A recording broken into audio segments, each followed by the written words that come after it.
palavra que o Senhor nos traz se encontra escrito no Evangelho narrado por Mateus. Mateus, no capítulo 13. Iniciemos a leitura no verso 24. 13 de Mateus, verso 24. Propôs-lhes outra palavra, dizendo: o reino dos céus é semelhante ao homem que semeia boa semente no seu campo. Mas, dormindo os homens, veio o seu inimigo e semeou joio no meio do trigo e retirou-se. E quando a erva cresceu e frutificou, apareceu também o joio. E os servos do pai de família, indo ter com ele, disseram-lhe: Senhor, não semeastes tu no teu campo boa semente? Por que tem então joio? E ele lhes disse: o inimigo é quem fez isso. E os servos lhes disseram: queres, pois, que vamos arrancá-los? Porém ele lhes disse: não, para que ao colher o joio, não arranqueis também o trigo com ele. Deixai crescer ambos juntos, até a ceifa. E por ocasião da ceifa direi aos ceifeiros: colhei primeiro o joio, e atai-o em molhos para o queimar. Mas o trigo, ajuntai-o no meu celeiro. Outra parábola lhes propôs, dizendo: o reino dos céus é semelhante ao grão de mostarda que o homem, pegando dele, semeou no seu campo, qual é realmente a mais pequena de todas as sementes. Mas crescendo, é a maior das plantas e faz-se uma árvore, de sorte que vêm as aves dos céus e se animam os seus ramos. Outra parábola lhes disse: o reino dos céus é semelhante ao fermento que uma mulher toma e introduz em 3 medidas de farinha, que tudo seja levedado. Por isso disse Jesus por parábolas à multidão, e nada lhes falava sem parábolas, para que se cumprisse o que fora dito pelo profeta, que disse: abrirei em parábolas a minha boca, publicarei coisas ocultas desde a criação do mundo. Então, tendo despedido a multidão, foi Jesus para casa. Chegaram-se ao pé dele os seus discípulos, dizendo: explica-nos a parábola do joio do campo. Ele, respondendo, disse-lhes: o que semeia a boa semente é o Filho do homem. O campo é o mundo, e a boa semente são os filhos do reino, e o joio são os filhos do maligno. O inimigo que o semeou é o diabo, e a ceifa é o fim do mundo, e os ceifeiros são os anjos. Assim como o joio é colhido e queimado no fogo, assim será na consumação deste mundo.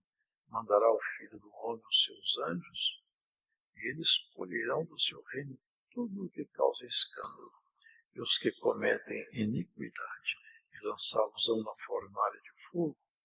Ali haverá pranto e ranger de dentes. Então os justos resplandecerão como o sol no reino de seu Pai. Quem tem ouvidos para ouvir, ouça. Também o reino dos céus é semelhante a um tesouro escondido no campo, que um homem achou e escondeu. E pelo gozo dele vai e vende tudo quanto tem e compra aquele campo. Outro assim, o reino dos céus é semelhante a um homem negociante que busca boas pedras. E encontrando uma pedra de grande valor, vendeu tudo quanto tinha e a comprou-a.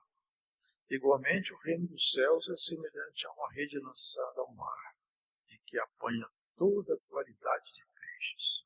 E estando cheia, a puxam para a praia, e assentando-se, apanham para os cestos os bons, os ruins, porém, lançam fora. Assim será na consumação dos séculos. Virão os anjos e separarão os maus dentre os justos, e lançá-los-ão na fornalha de fogo. Ali haverá pranto e ranger de dentes. E disse-lhes Jesus: entendestes todas estas coisas?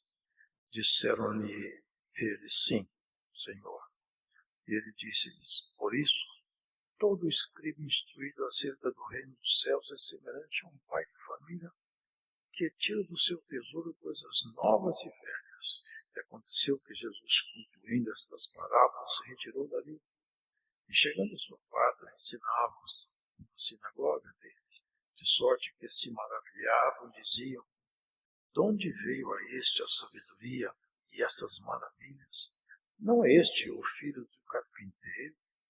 Não se chama sua mãe Maria, e os seus irmãos Tiago, e José, e Simão, e Judas?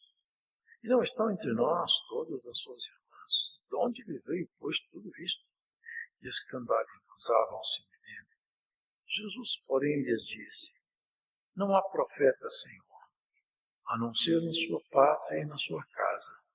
E não fez ali muitas maravilhas por causa da incredulidade deles. Amém. Aqui o Senhor fala sobre uma maneira muito especial dele de ensinar. Ele usava parábolas, comparando uma coisa com outra. Ele comparava coisas celestiais com coisas terrenas, para que a partir do entendimento daquelas coisas terrenas a gente pudesse compreender as celestiais. É um recurso de ensino de didática do Senhor Jesus. E ele ensinava assim. E tem um segredo na sua forma de ensinar, que as pessoas que não gostavam do seu ensino também não podiam entender o conteúdo do seu ensino. O Senhor separava as pessoas que ouviam de acordo com o coração delas. Quem não gostava do que ele ensinava também não entendia nada. E quem gostava, o coração lhes era aberto, e eles passavam a compreender os ensinos do Senhor Jesus. Aqui ele fala, são linguagens espirituais, né? É semelhante ao homem que semeia boa semente no seu campo, mas dormindo os homens veio o seu inimigo, e semeou o joio no meio do trigo e retirou-se. E ele explica em seguida essa parábola. E ele fala assim, ó: o que semeia boa semente é o filho do homem. O campo é o mundo, e a boa semente são os filhos do reino, e o joio são os filhos do maligno. Então se percebe que ele fala de duas semeaduras. Uma semeadura que ele faz, e a outra semeadura não é ele que faz. E como que a pessoa se torna um filho do reino ou um filho do maligno? De acordo com a semeadura que é feita nele. Ele se torna, nessa linguagem, um fruto bom ou um fruto mau. À medida que as pessoas escutam o mal e fazem o mal entrar neles, esse mal toma posse da pessoa no pensamento, nas ações, nas reações, de tal maneira que o sentimento dessas pessoas fica afetado pelo mal que chegou dentro do seu coração. É assim que o inimigo tem feito, irmãos. Quando é que os homens dormem? A humanidade, irmãos, se nós formos usar essa linguagem espiritual, está debaixo de um sono profundo. Profundo. Irmãos, os próprios homens naturais, as mulheres, elas dormiram. E sem que eles percebessem, o inimigo fez semeadura de tantas coisas malignas que hoje nós não conseguimos identificar mais na palavra de alguém que vive a vida natural. O que é pecado? Eles não sabem mais. Se perguntar a uma pessoa natural o que é pecado, ele é capaz de citar só assassinato e roubo. Os valores foram saqueados, porque os homens dormiram. Adão e Eva dormiram também nessa linguagem. E aconteceu com eles, e o que acontece com a humanidade. E no nosso meio, se nós dormirmos, a semeadura maligna vem aqui. Porque depois que uma semente má se enraiza e se faz em nós uma árvore, ou seja, nos transforma, nós podemos nos transformar numa árvore má.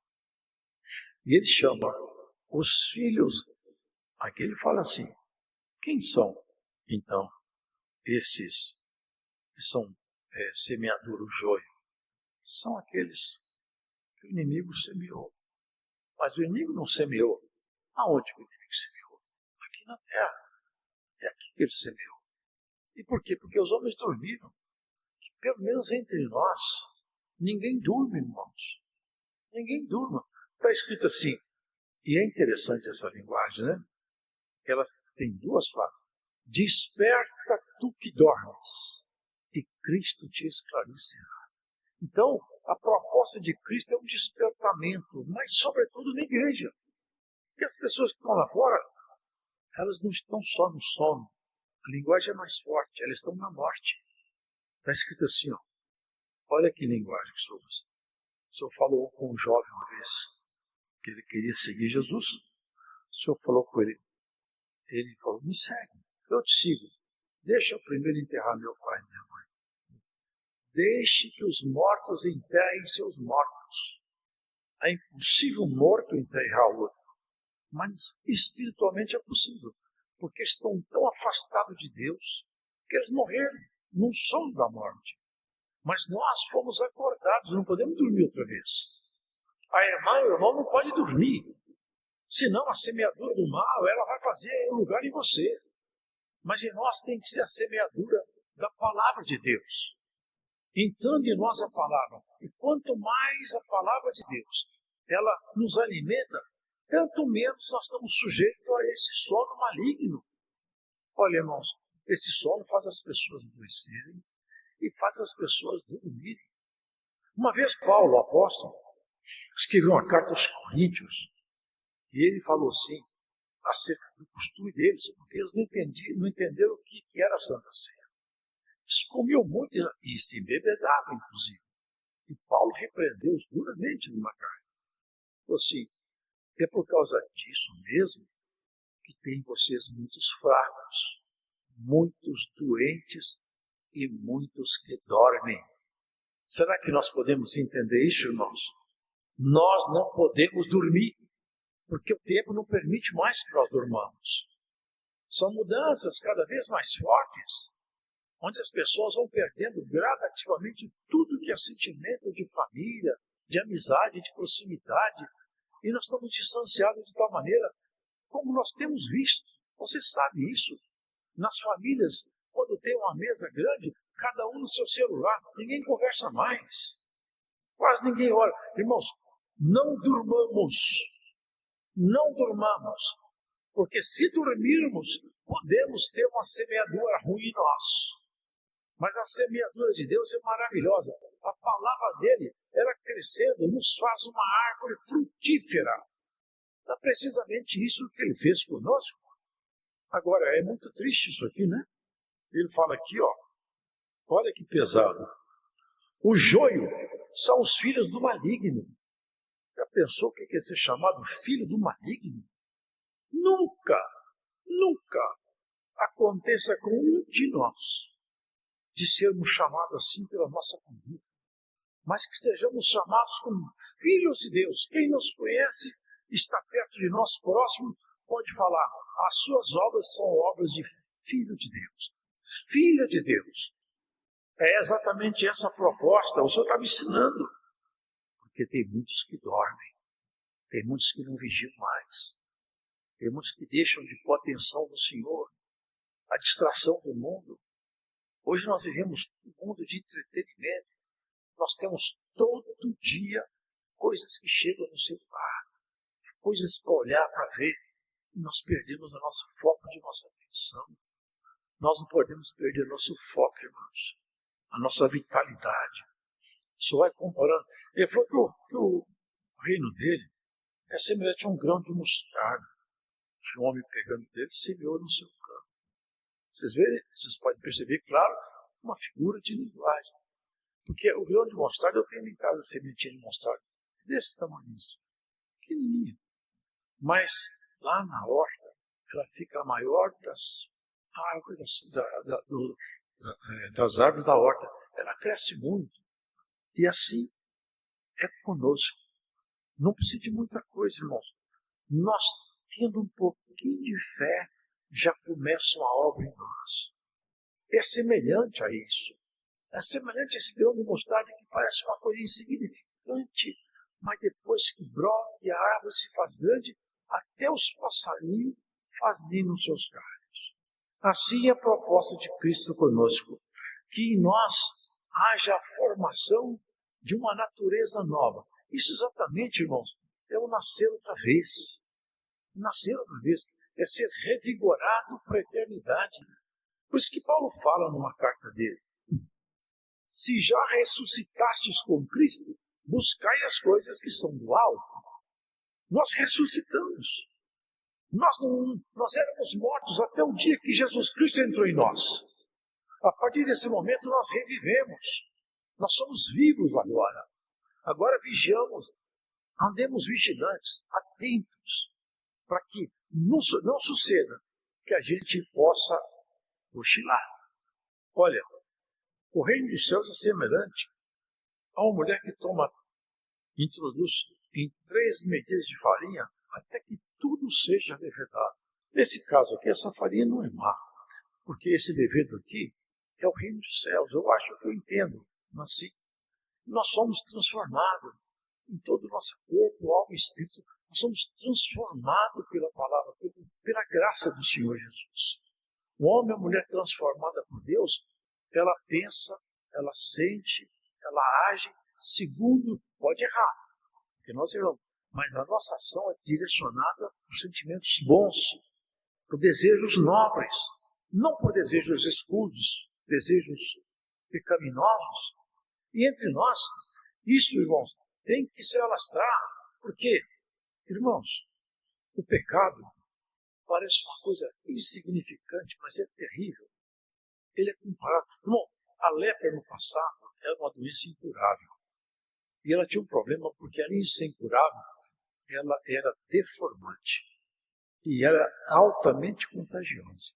Então, a pessoa leprosa, ela tinha um problema na sociedade, com a família, porque ela se tornou um vetor de transmissão. Quem encostasse nela, onde ela sentasse, as pessoas se contaminavam. Então, ela era isolada. O pecado é semelhante a isso, ele deforma a natureza que Deus colocou no homem. Contagia. E aonde ele passa, um filho do maligno é capaz de tornar outra pessoa filha do maligno. Um filho de Deus é capaz de transformar outra, não que ele transforma com seu poder, claro que não. Transforma com o quê? Entregando a palavra da salvação. Cristo é que transforma. Mas é uma forma de dizer, por quê? Ele leva a palavra, ele leva a verdade, a pessoa aceita Jesus Cristo, naquele momento que ele crê, ele é transformado. Quem é que foi o vetor da transmissão? Foi o irmão. Leva a palavra, e a palavra da fé transforma aquela pessoa. Mas o iníquo, ele tem a palavra do iníquo, ele transforma. Aparta-te daquele e daquela que você perceber que o seu linguajar, a sua obra, os seus sentimentos trazem consigo a contaminação das trevas. Aparta do teu convívio. Busca conviver com pessoas nobres, com pessoas que são santificadas pela palavra. Porque as más conversações corrompem os bons costumes. Mas as boas conversações edificam, transformam, modificam. A boa conversação está na palavra de Deus. Essa é a nossa boa conversação. Aqui, irmãos, ele explicou a palavra do joio e falou que o final de cada um. Deixa, porque os discípulos, por assim dizer, vamos tirar então o joio? Não, eu não vou deixar vocês tirar porque vocês não sabem conhecer o joio. Porque o joio parece muito com o trigo quando ele é pequeno. Vocês vão fazer uma colheita errada e depois eu vou ter problemas. Vocês vão me estragar algum trigo. Deixa crescer. Eles vão crescer, deixa eles crescer. Eles estão crescendo no nosso meio. No nosso meio cresce o joio. E no nosso meio cresce o trigo. Cada um escolhe o que quer ser. E bem-aventurados somos nós que queremos ser trigo. Eu creio que ninguém aqui quer ser joio. Nós queremos ser trigo. Porque o joio cresce conosco. Não pensem vocês que o joio está lá fora. No nosso meio cresce o joio. Anda conosco, se assenta conosco, congrega conosco, mas não são dos nossos. Mas não tem problema. Sendo você da parte do rei, sempre haverá alguém da parte do rei do seu lado para te ajudar, para ser seu companheiro, sua companheira. Deus une as pessoas por afetividade, por sentimentos comuns.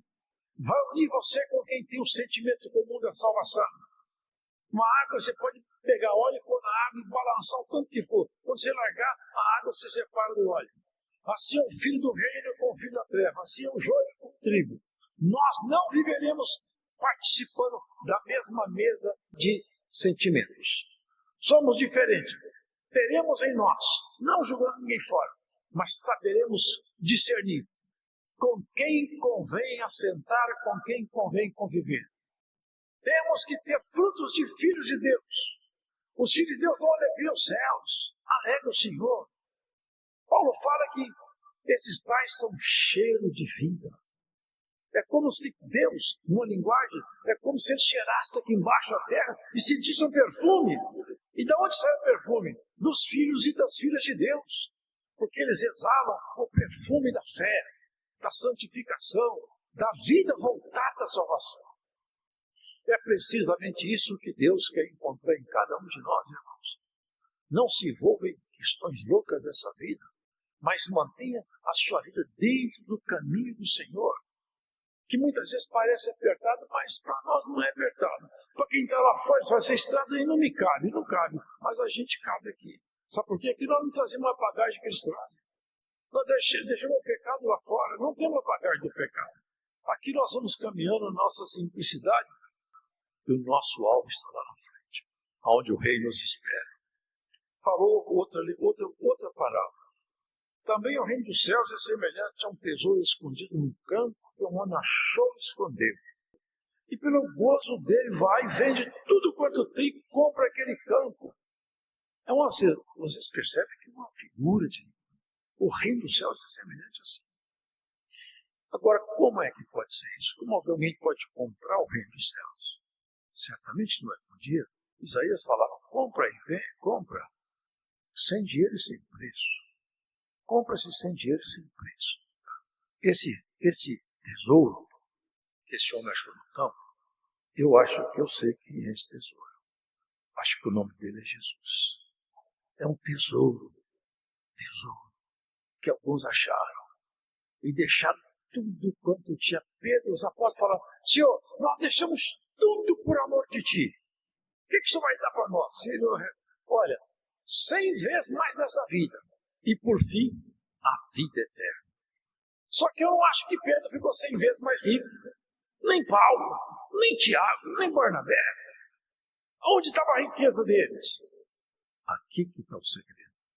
Aonde esses homens passavam, Cristo passava com eles. A boca deles era a boca de Cristo.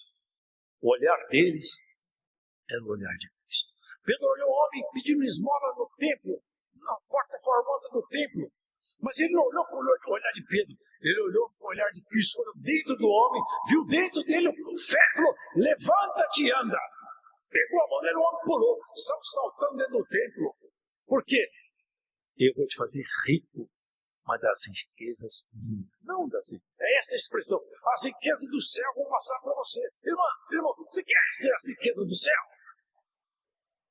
Você acha que Jesus é um tesouro muito grande para você? Dá glória a Deus, porque esse é o tesouro que nós achamos.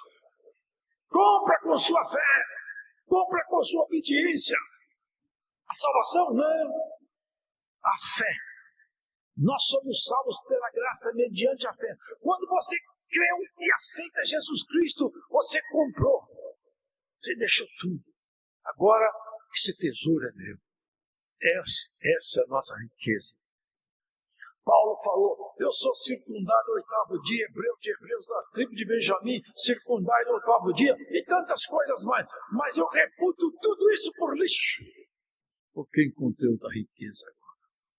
Agora eu encontrei a riqueza, que na estrada de Damasco me chamou de Saulo, me fez cego, e eu passei a enxergar depois de ficar cego. É assim que Deus tem feito com cada um de nós. Glórias ao nome do Senhor. Bem-aventurado quem está aqui hoje e fala, eu encontrei um tesouro, e o nome dele é Jesus. Eu vou largar tudo por ele. Largue, irmão, larga tudo por causa de Jesus. A cruz, a morte, a dor, nós cantamos o hino. Cravado foi na cruz, vocês perceberam esse hino? Cravado foi lá, rasgado. como um bandido entre dois malfeitores, ultrajado, difamado. Vocês acham que nós não podemos ser difamados, ultrajados? Nosso mestre foi. Ele foi rasgado, ultrajado, blasfemado. Mas ali, ele pagava a nossa conta. Ali ele chamava você de filho da eternidade. Nunca mais alguém nos chamará de joio. Sempre trigos. Nós somos trigo que Cristo comprou na cruz. A cruz de Cristo, a dor, a morte, o sangue fez você, nos fez a nós, dignos de ser chamados filhos do reino. Filhos da eternidade. Ninguém nos tirará esse sobrenome maravilhoso. Você sempre será filho e filha de Deus. Na adoção da cruz, no choro, no lamento, no gemido, na dor. E por último, no regozijo da ressurreição. Porque aqueles homens choravam quando Jesus morreu e o povo cantava, até Herodes ficou amigo de Pilatos. Todo mundo ficou feliz, os inimigos, os apóstolos de canto, chorando pelos cantos de porta fechada. Acabou tudo, mas de repente o Senhor entrou entre eles, paz seja convosco. Aleluia! O rei levantou-se, o cordeiro levantou-se como leão. E já não era mais um cordeiro, era o poderoso Senhor, o Deus vivo que sempre foi. E Ele se levanta na nossa vida, vai se levantar sempre na sua história. Todas as vezes que você não tiver uma resposta, Cristo tem uma resposta para você. Toda vez que você tiver uma situação que você não tem escape, Ele sempre será seu escape. Porque Ele é amigo fiel. Nunca nos deixará. É maravilhoso isso, irmão. Nós largamos tudo pelo Senhor, porque Ele deixou tudo por nós. Ele deixou a sua glória e veio cá se fazer homem. E se fazendo homem, ainda se fez maldição na cruz. Mas a sua glória, a sua beleza, a sua majestade, a doçura dos seus lábios, diz assim, ó valente, cinja a tua espada coxa. Já leram isso aí? Vai, cavalga na causa da justiça e da verdade. Suas palavras, elas para nós, elas são doces como mel. Mas para o nosso adversário é uma espada aguda que põe ele assim, aterrorizado. Quando Jesus chegava, vocês lembram? Quando tinha algum espírito estranho. Que temos nós contigo, Jesus? Vieste nos atormentar antes da hora. Mas quando chegava o cansado, o aflito, o abatido, a viúva, o órfão. Ó filho de Davi, tem misericórdia de mim, a palavra era de roubo, a resposta era de paz. E seu roubo tem uma resposta de paz nessa palavra. Ao roubo que você levantou, a palavra de Deus te responde com paz. Paz haverá na tua casa. Não temas, porque Deus é contigo. Essa é a proposta do Senhor com paz. E assim, irmãos, nós vamos entender nessas linguagens que estão aqui. É semelhante a uma rede lançada no mar, agora ele usa outra linguagem. Agora ele fala como a pessoa é trazida até a presença dele e fica crente. Fica aqui. Ele está lá no jogo, vocês viram aqui. Olha, é semelhante a uma rede lançada no mar, que apanha toda a qualidade de peixes.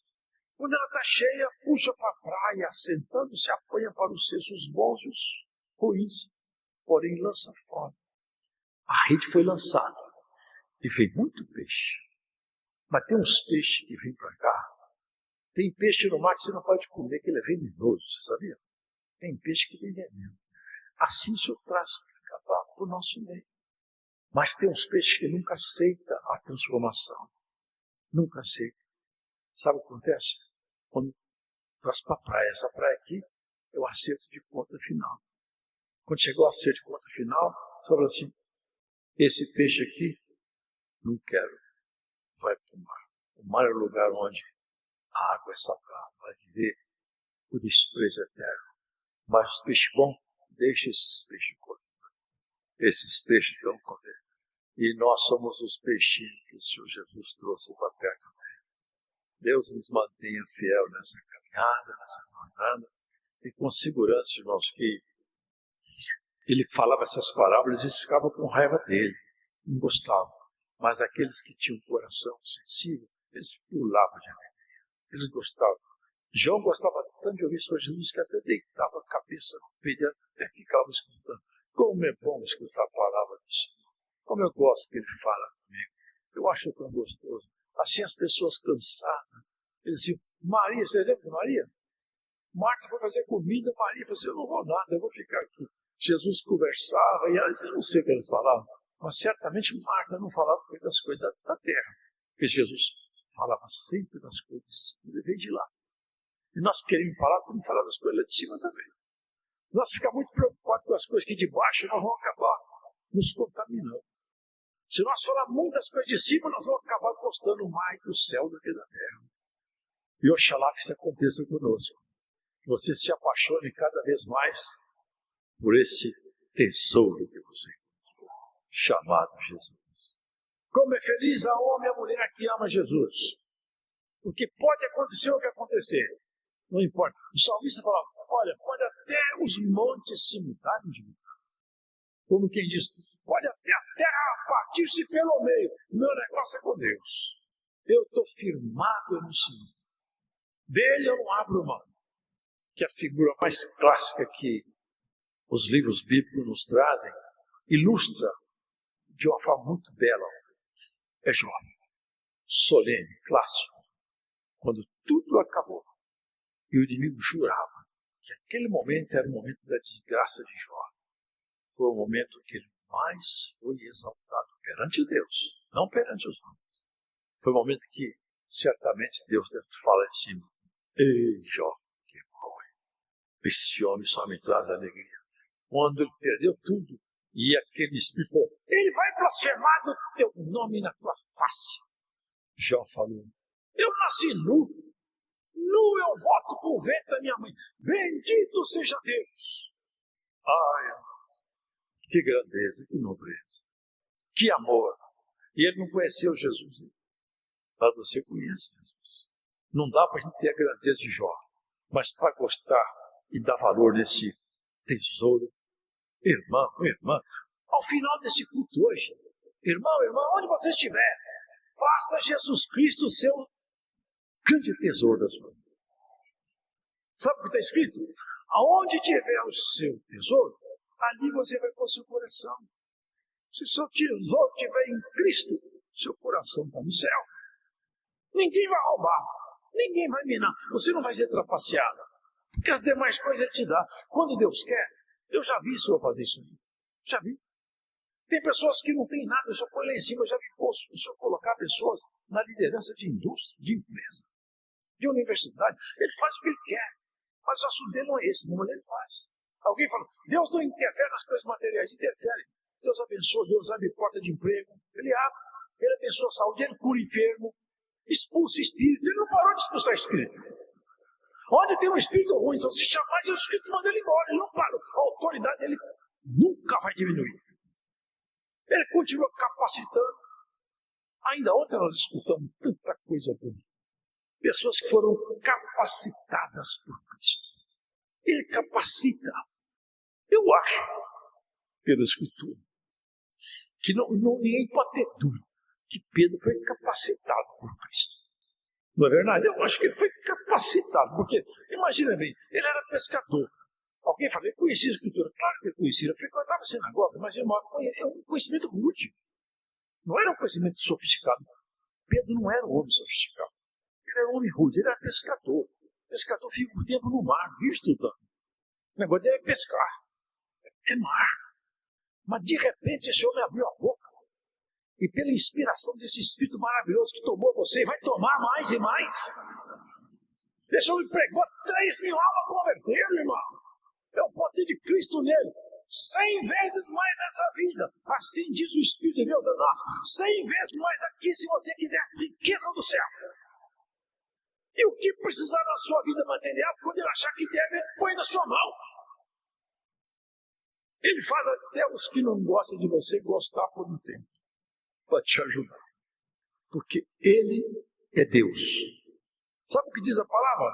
Como o ribeiro de águas, assim é o coração do rei na presença do Senhor. Ele faz, vocês lembram? Ele fez Faraó escolher José. José contou tanta coisa porque foi revelação, porque o Espírito de Deus capacitou José. E ele falou, você faz uma providência, se abastece disso, 7 anos haverá fartura, 7 anos de seca. Você prepara o homem sábio para ficar à frente do povo, porque vem essa carestia depois dos 7 anos de fartura. Proveja-se de um homem sábio. Aí não se escolheu, não. Proveja-se de um homem sábio entre os seus.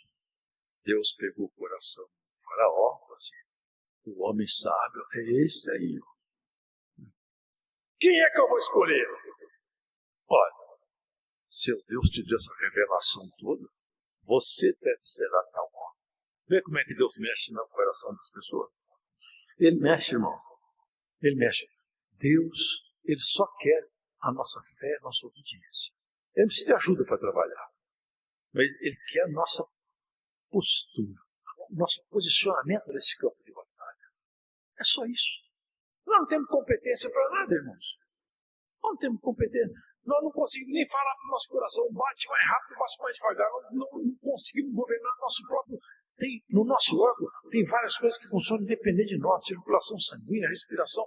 Nós não conseguimos governar o nosso corpo por nossa razão. Ele governa-se por si mesmo. Como é que nós vamos governar as coisas maiores? Mas o que está na nossa mão, dá para nós fazer. É verdade. Não se assente com as pessoas de má índole. Não faça delas a sua companhia. Procure pessoas orientadas para o bem. Que onde Jesus Cristo está, Ele transforma. Eu já vi pessoas falar, Deus nunca muda o caráter do homem. Eu discordo. Deus muda o homem por inteiro. Desde que ele creia no nome de Jesus Cristo, Deus transforma. Basta a pessoa querer. E Deus não pede grande coisa, não. Deus não pede nada, aliás. É tão simples o que ele pede. Crê. Você pode crer. Não é pedir muito, é muito pouco. Acredita em mim. Para encerrar a palavra, já pensaram que tristeza vai ser naquele dia para os condenados? Por que eu estou indo para o inferno? Porque você não aceitou o único que podia pagar a sua dívida. Mas como? Jesus Cristo estava pagando a dívida de todo mundo. Você não aceitou ele pagar a sua conta. Você não creu nele. Foi o pecado que levou ele para o inferno? Na última instância, ele foi levado pelo pecado. Mas não é. Ele vai para o inferno porque ele vai cometer um pecado dele. Não aceitou o seu Salvador pagar a sua conta. Aonde você estiver ouvindo essa palavra hoje, se você tem uma aqui fora daqui, onde você estiver, se você tem uma conta muito alta, aqui essa palavra te fala, aceita aquele que paga a sua conta. Ela está lá na cruz. Se você olhar para a cruz, você vê que sua conta pode ser paga. Aceite-o como seu pessoal único, suficiente Salvador. Que a sua conta está cravada lá na cruz, no sangue da cruz. É no sangue de Jesus que nós somos pagos. E é nele que nós somos feitos irmãos. Quer saber se um homem é pai de uma pessoa? Mãe, faz um exame genético. Pega o pai, tira o sangue dele, tira o sangue do moço, da moça, da criança. Isso aqui é pai, é para ter a genética que ele mostra.